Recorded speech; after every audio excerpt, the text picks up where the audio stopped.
Hello, my name is Bradley and I'm your host of The Internal Game. Okay, so I work with people all the time, and sometimes people reach out and say, listen, like, circumstance is off the chain. How am I ever going to turn this around? Like, please tell me this is possible. Please let me know that this is a thing because, like, I can't see it. And I'm like, listen, I know that it's possible because I also have had my fair share of uh, really unfavorable circumstances, right?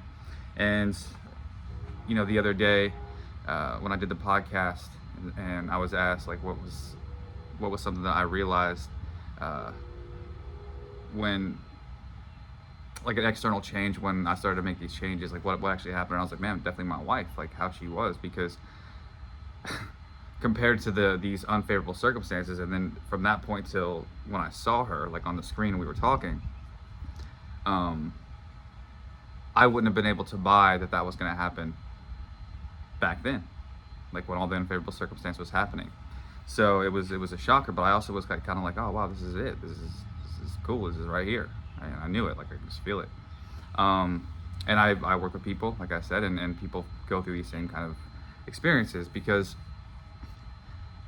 the outside, right, this quote unquote outside, is only a reflection of you. So like when like someone like Neville says the outside makes no mistake, it's true, right? Like life makes no mistake and always gives man which man first gives himself. Like the outside's not trying to match you perfectly. Like it is you. It is 100% you. So that's it. So it's not an outside game, it's an inside game. It's the internal game, literally. And so when I see people coming to me and they say, listen, like I don't know, like this is horrible, like you don't understand. I'm like, oh, I understand, because a long time ago, this is just again, this is personal, but like no shame in the game. A long time ago, my wife had split up. I was talking to you guys about that, and what was it? It's like October, maybe it was like in October or something, maybe a little bit before that. And mind you, I had been worried that she was going to find someone for like well before we had broken up, honestly, right? So a couple months after we split up, I find out she's seeing someone. We weren't really talking much. She was telling me there was too much water under the bridge and things like that. And I was in my room doing we were separated. I was doing my affirmations. I was like, man, like I gotta figure this out. Like this is too much. Like I gotta change this now. I need to feel safe, right? And then Thanksgiving goes by. Yeah, Thanksgiving went by. Christmas goes by, and like New Year's comes, and I wake up on like actual New Year's Day to her calling me, and she's like crying, and I'm like, man, this is great. This is great, dude. Like she's missing me, right? Like the affirmations are working, and she says, hey, I don't have anyone else to call. I don't have to talk to. Like the guy she was dating at the time. She's like, he went home last night and I didn't know about it, and like I just woke up this morning and I was alone.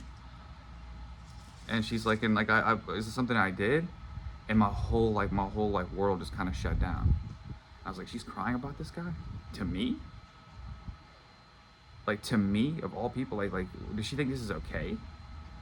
Like I remember being like, what in the absolute and I was like, and I was trying my best, dude. I was just like, because I wasn't like that, but I was trying. I was like, yeah. I was like, no, just call him, and I was like, what? And I'm gonna get off the phone and I was like, what the fuck?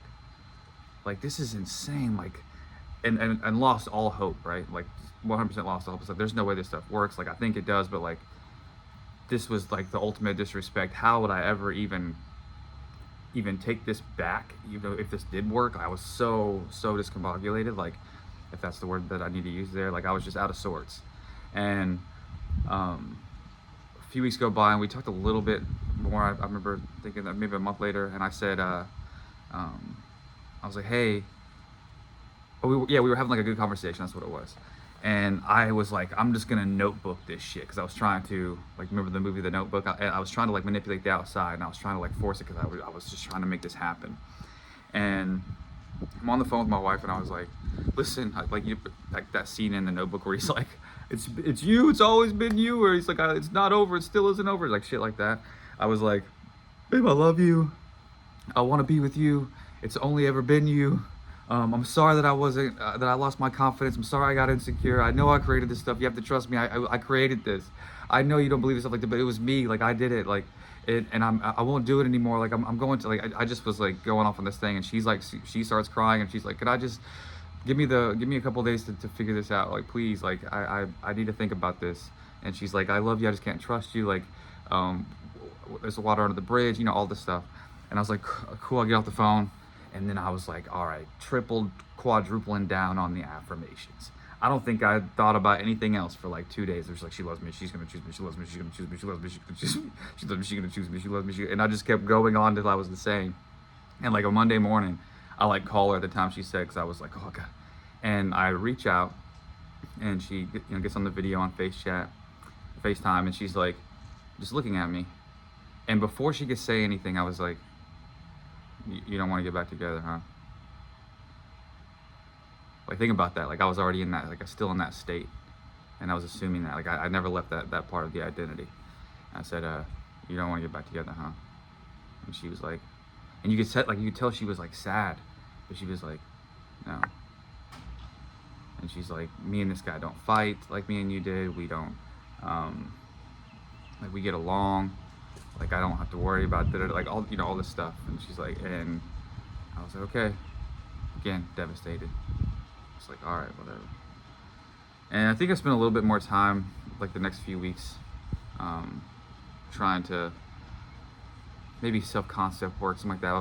I brought back the affirmations a little bit from her, I think, but I was more so like kind of defeated. And it wasn't until like later on I talked to my friend about some stuff that was kind of like, he was kind of going through it in life, and I was just there for him, and I was just trying to be there for him. And I remember thinking, man, I've never talked to myself like this ever in my life. And like, I'm over here just giving love to a guy who needs my help, but he just needs someone to listen to him. I was like, I've never listened to myself, dude. I'm just always mean to myself. I'm always beating myself up. Like, oh, you can't figure this out. You can't do that. Like, I was like, no more. And that's a short story of that friend story. But I was like, fuck this. No more. Done chasing. I was like, my wife didn't do anything to me. I was the one that was insecure. I was the one that was like that. I was like, no wonder shit. I was like, I do believe in this law, so how about I buck up and do this stuff? And I was like, then I read Power of Now again. And I was able to start observing thought instead of latching onto it. So I talk so much about this on this channel. And I started to live my life and make myself a priority. And then, like I've shared before, in almost no time, she was back. But like, I shared that part of the story because I understand that the circumstance seems really, really real. That this they call it here 3D, seems really, really real. Especially when we got all that focus, all that meaning to it. It's like what this means when a person says, it's like when my wife called me on New Year's, and I was like, what the because I was like, man, this is not okay. Like, this isn't even something I know of my wife to even do. Right? Like, this is not okay. Like, who calls somebody like that and talks about, like, and the only reason I'm getting personal like that is because, like, I'm sure that maybe there's a few of you that have had some serious fucking, what seems serious, like, in your face, like, this sucks. And you're like, what the fuck am I doing? Like, how am I going to take this back? Even if it is my creation, like, I don't like that. This is not okay. And it's like, well, listen, when you start to disidentify with these thoughts, like I talk about, you start to make yourself the priority, and you start to access more of that love within, you're going to naturally view them differently. And you're going to realize that it did all come from you. And at that point, there's really nothing to be upset about, but like, then you kind of are, yeah, it's a whole different state, right?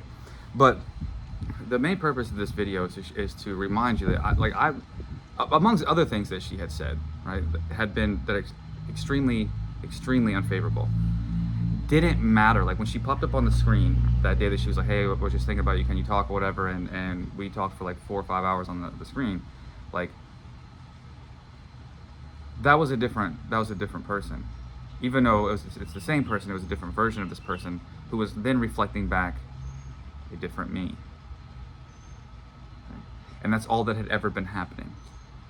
So seeing this person after all that had been said and what seemed to be for me permanent, devastating, right? Like, was no longer there. It didn't exist. At least in that moment right there with me. And it was like I was not in that reality anymore. And there was a whole different reflection. And you realize in that moment, you're like, man, this really is all just me, right? And I see this with people that I work with all the time. Like you get to this point where like it all starts to shape, and you're like, wow, I was worried. But of course you're gonna be worried and fearful when like you're in those states anyway. Those are the states that created those unfavorable circumstances. So then when you start seeing stuff that's not desirable, you're like, holy shit. A lot of times, like, we actually do things like reach out, call the note or in the notebook scene, please take me, or you show up at their house, or you spam them with calls trying to get them to love you because you want to feel safe, right? Like we do these things out of the fear, out of these states and those states is what created it. So like, but we act out of fear because we want to feel safe now. And I can tell you that when you start disidentifying with mind and you start to bring that safety back to you instead of looking for it out there, and you are then able to access different thoughts and able to do things like for yourself instead of doing things only to get the person back, and like you start to bring the stability to your life and this prioritizing your life, things change. You're a whole different person at that point, because before what created it was them being the priority, all the fear and focus being on them, all the little meetings that were shared all on them, right? And just got to reflect it back. So I don't care what the circumstance is. I'm not kidding. I don't care what the circumstances. I don't care if they told you that they're never going to talk to you again. I don't care if they're with somebody else. I don't care if they whatever. Like, it all came from you. And if you want a different experience with this person, then you have to have a different experience inside. So that's it. That means you can't be what seems normal anymore, because what normal felt like, the fear, the worry, the doubt, the insecurity, and the latching onto all these worrisome thoughts because I got to think about it, that created that. So that has to go. And you have to start disidentifying with this part of the identity, the not enough, the really fear-based identity, the unworthy, all that kind of stuff that just created all this stuff. Doesn't believe that it's loved type of shit. You have to disidentify with that and start prioritizing your life. Start bringing the stability back to you, which you're going to naturally be stable when you're not buying into thoughts that would make you unstable, right? So, and an identity that is highly unstable. So it's all good, right? I trust me. I have more stories, like nothing that, like about people that I've worked with, my own. It does not matter the circumstance. I don't care where, like, I don't care what's happening. You have to know that it came from you, and that if you stop being what it came from, then it has to change, even if it seems like it's really, really real. And the hiccup is your thoughts about it. It's not the actual situation. Like, so when you start disidentifying and not entertaining the thoughts that you normally would entertain about that because it seems normal, then you are going to start perceiving things differently. You're going to start feeling more stable, and then things out there have to change. You just have to keep with it. You have to keep working with yourself. I would not be on the internet making videos like this, telling kind of personal stuff that, like, especially in a world that would be like, oh, dude, that's pretty, you're a dude, and you listen to that, like, and then you took her back. It's like, well, yeah, because I know that I created it. Like, it'd be different if it wasn't like that, right? But like, but yeah, I wouldn't be putting my face on the internet telling you guys these things if I didn't know them to be true. And it doesn't matter if, like, whatever the circumstance is, like, if you can change internally, then the outside must, because this is inside first, outside second. And yeah, I promise it's not the circumstance. It's what it's confirming for you. Like, it's just reaffirming your identity. That's it. When you are no longer in that identity, by thinking those thoughts and not taking them seriously, then what was created by that identity has to change. It has to, because you're only ever seeing you. So even if a person said something or that was super unfavorable, or whether they moved to fucking Egypt, I don't care. Like, you can't lose this person. You are consciousness just like they are, and they are connected with you. But you are in charge of the experience. And what you're doing internally determines this experience, but you cannot lose them. So you have nothing to lose at all. Like you're not going to lose anybody. But what you are going to do is you're going to stop being scared and shift the focus back onto you and take it off of them. Stop entertaining that for a while. Get your stability. Get yourself together. Like focus on your internal state and things that you're doing in your life. Bring it back to you always, because everything's coming from you. And if you can do that, you're going to see a different outside. You'll see a different outside because it's a different you. It's a different inside. So anyway, don't trip. Nothing to be scared of. If you can change, it'll change. It's a law. I love you guys. See you soon.